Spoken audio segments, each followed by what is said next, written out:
I'm here with ChrisTFer after a match that was 3-0, wasn't necessarily a stomp, was close at some parts, was not that close on other parts, but generally speaking, an entertaining one also because like they mirrored you on the Rhine comps, they brought Piggy in, Piggy found out what it's like to play against the Rhine specialist, and generally I think it was rather entertaining.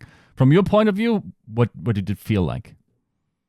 I think it's a pretty good way to sum it up. I mean, I think we're always going to be a team where like we have to be at 100% if we want to compete with like the big budget teams. That's something we're aware of.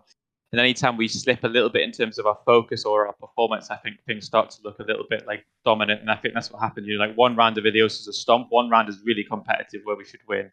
Like one half of Circuit Royale is really competitive, we should win. One half is terrible. And I think that's kind of like how it goes. We're going to have to like improve to the point where we can play closer to 100% at all times if we ever really want to feel like we can beat these teams at a consistent level. If we want to climb up to that next level, then it's like our like focus and being able to play like 100% that needs to improve more than anything. Can it feel like a grind up just because it feels like there's a pretty defined hierarchy in the Overwatch League, and you sort of like by being better you unlock new abilities to get better by having better scrims, right? Is that inherently sort of like a thing that keeps you in place? That's definitely true. I mean, good teams are always going to want to scrim good teams, and I think obviously, especially if we play Reinhardt, we're not exactly the most useful team to scrim. So I don't necessarily like blame teams for not wanting to scrimmers and stuff. But you're right. Like Florida at the start of the season, in theory, struggled to get scrims, but now they're probably in a situation where every team will book as many as they can against them. For example, and I think you're right. Obviously, the higher level that you can play against it, practice, the higher level you can grow. But that's the way it works. There's not really too much to complain about. We just have to get better, unfortunately. Yeah. I mean, you said you guys play Ryan. Last week we talked to Backbone, and you said, well, we just like Ryan.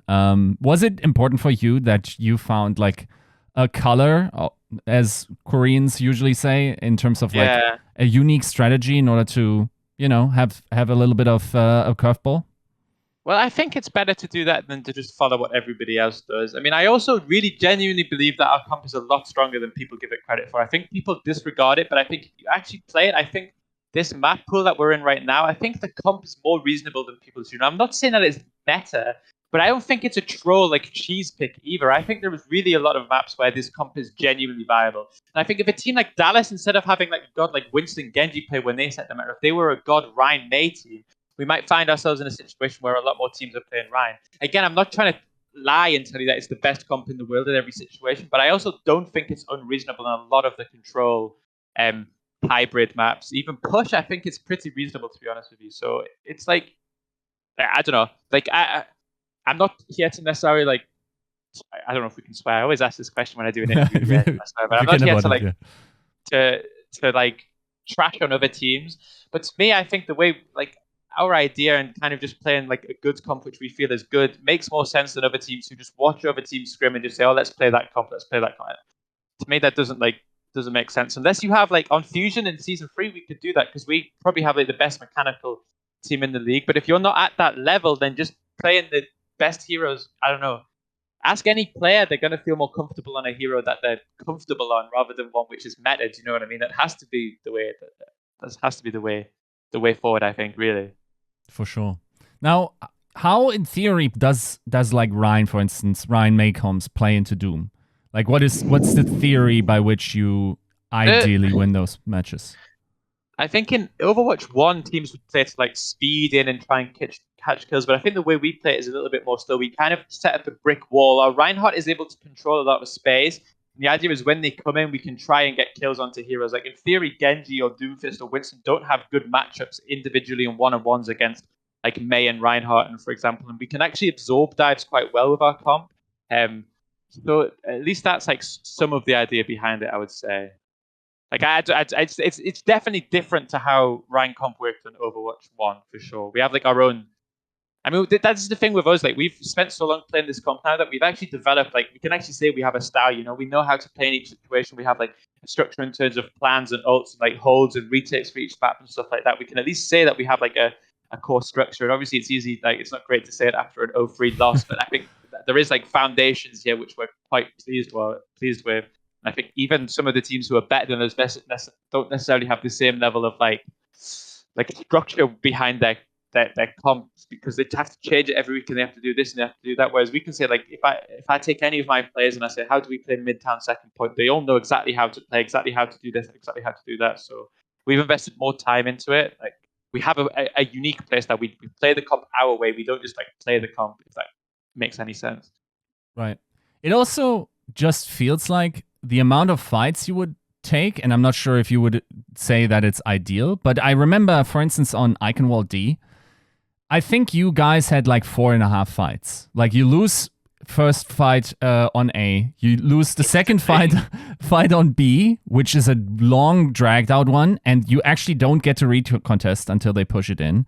Then you win the third one, lose the fourth, and then, I mean, it's not necessarily a C9, but like, you can't touch because they contain you, effectively making it 4.5 fights for what maybe in past seasons would have been 7 or 8 fights for this comp, right? I mean, it's our comp does play slower, so we're not as, like, I think a lot of Rhine teams are obsessed with, we need to get 2 fights here, 2 fights here, 2 fights here. It's not really the same for us. I think we would prefer to have been able to get 2 fights out of Icon. I think it's a shame the fight went so long and then they were also able to move court the whole time. That isn't normally what happens, but our comp isn't necessarily as obsessed with, like, fight A, fight B, fight C. It's more about, can we control this space? Can we win this fight? Can we win? And then depending on where the card is, we take the next fight in a certain position. It's difficult for our comp against like a lot of these more mobile comps to necessarily be able to like contest it the same way. You know, like if they send a Tracer, like a lot of people do, or Doomfist or Genji or whatever, like to go to point, it's not necessarily easy for our comp to be able to handle that. It feels like a lot of it is just like trying to judo move some of the dives that come in. For instance, like I remember that play onto Bridge on B, where Pelican blades in and is immediately met with like a Mei ult, unfortunately gets a pick, but like is then also taken care of, right?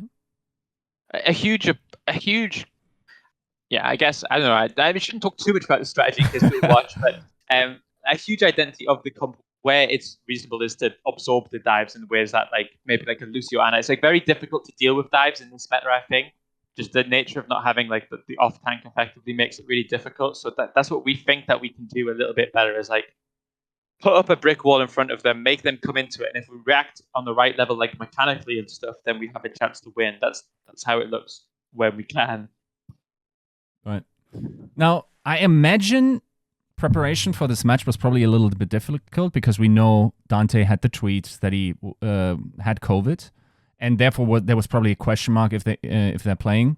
They are known for being hard locked into Doom because of Dante. That reasonably put you guys into the position where you can expect maybe Piggy to play most of those maps, which then forces a completely different style theoretically, right? So how do you prepare against Houston that probably is like now this drunken boxer that can do whatever? I didn't for a single second think Dante wasn't going to play. I thought if he has COVID, he'll just play from his room the same way other teams are doing. I didn't for a single second. It's a difficult match to prepare because they play a style that nobody else did. So all of our scrims end up being against Winston teams, but obviously that's why it's difficult. But I don't think any of us had any like indication that Dante wouldn't play. Like I think unless he got like a really severe like case, I thought he would be okay for sure.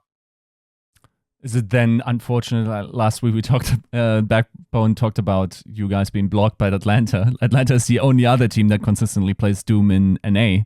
Would that have been a good scrim block? I would have been useful, but I mean, to be fair, it's not like Atlanta are in a situation where every team scrims us and like Atlanta says no. I think normally like if you have like 3 blocks a day and you're, let's call like your Atlanta Gladiators, like one of these like top teams, you're gonna go to knock on Shock's door, Houston's door first before you come to us. And if those teams have enough available, then we won't get a scrim against those teams. So it's not like Atlanta specifically called us out. I think Atlanta are probably in a situation where they don't scrim against most of the bottom 4 as much. Maybe just never against us. Right.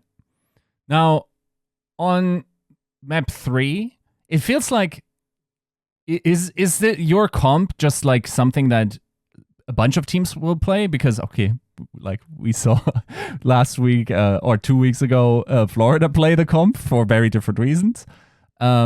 But is this something that we usually see the Rhine, the Symmetra, the May on that particular map, or did they just try to mirror you? It's not common, but I think that like if you're not confident in your like BAP Zen play, which can kind of be quite a difficult comp, especially considering you spend 9 times out of 10 practice Lucio comps on the other map. I think the Rhine comp is quite reasonable. That Rhine comp is going to always struggle against high grounds more, and of all the escorts, it's probably the most like I don't know if linear is the right word, but it's long as opposed to high, right? So I think normally that, especially if you start to invest in the Symmetra, there's ways you can work around the map. I think it's maybe the only Rhine-friendly escort map in the pool, I think. Makes sense, yeah. Now, there's one thing where I am personally, I have to say, completely lost, especially based on the win rates this hero has. Please, ChrisTFer, explain Sombra to me and why so many teams seem to be playing it without really it seeming like they get to win maps through it. Yeah, I mean, I think for us, it's not like Sombra was something that we ever really practiced with. It's just one of those like situations where, specifically against Doom teams, where we feel like it's really hard to regain the space as May that we go Sombra a lot. I mean, the concept is probably quite simple. It's like if your team synergy is good, and it's especially good against Doom Genji, I think, like when they're preparing to go in, if you can like get invisibility and like either hack them and everybody focuses on them at the same time. We had a lot of scrims where we were actually able to kill like Genji's pre-fight by just being able to actually synergize the 3-1 one shot with somebody. But the problem is it's such a narrow window that if you miss it, then they dash out and it looks like it's a troll hero. I'm not like super sold on the Sombra, but it's just one of those things that it's the only swap that really makes sense if we don't want to play May against the Doomfist comps for us. Right. Now, you're sitting at 2-2. You guys still seem to have a cheerful atmosphere. You got some hard games coming up, but like theoretically, it's still possible for you guys to make it into the tournament. What's your sort of attitude towards the next games? Well, one thing I did when I came into this team from literally the first day I spoke to the team was I spoke about the expectations and how a team like us can get caught away, like thinking we should win every game. And I very much identified, I said, for us to have a successful season, it's not to go to tournaments to win this or to do this. There's teams that you know better than most people, right? There is such a disparity in terms of like the budget which teams can spend, right? So it's so naive for us to have like a tiny, like I mean, look at Houston today. What did they do in their offseason? Well, they signed the rookie of the year. Do you know what I mean? Like that's so out of reach for like teams like us, unfortunately. So for us to really like test ourselves against those teams, it's naive, and all it can do is hurt your mental to get it. Like I think we were upset to lose today because we should always be upset to lose. We should at least like should never be happy after a loss. But I think map 3 in particular really stung. But I think for the most part, at least in my head and the way we identified it as a team, we said, right, listen, we've got 4 games against like elite teams. We've got 2 games against teams who are closer in terms of our budget. I think you know as well, if you compare Vancouver and Boston's budget, closer is it's closer, but it's not close. Do you know what I mean? No. I think if they made the budgets and stuff public, people would realize it was actually quite an impressive achievement for us to be comfortably ahead of both of those teams. But yes, that's it. We had 2 games in which we can say if we want to really improve on our season, those are the games we have to win, and we won both. No one is going to look at us and say, "Oh, well, you lost to Houston. You guys suck." Okay, yeah. Same with next week's games. We want to try and attack it with some sort of like underdog mentality, some sort of like all the pressure is on Gladiators when they play us next week because the upside of beating London is so much worse than the downside of losing to them. If we lose to Gladiators, like fair enough, yeah. Have you seen their roster? Have you seen how much like they're yeah. None of those players they acquired in the offseason would even reply to my DMs. Do you know what I mean? So what can we do? You know, and that's it sounds negative, but it's hyper important to have a realistic like outlook for it.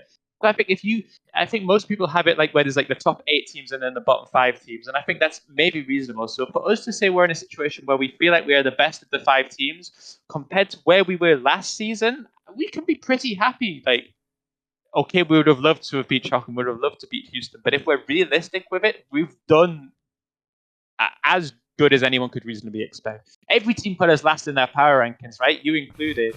So we're in a situation where we're at least like, how many teams can say that people predicted them to be 13th and then now like what will be like 9th in people's power rankings, climbed 4 or 5 ranks? Not many teams are 4 or 5 ranks above where people expected them. Do you know what I mean? Yes, for sure.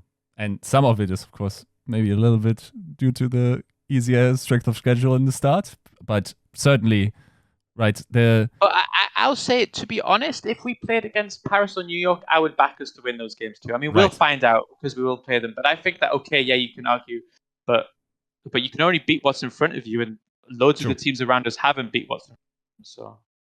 So, to sort of close this out, a successful season, if I understand you right, would then for the Spitfire to be landing in 8th, 9th.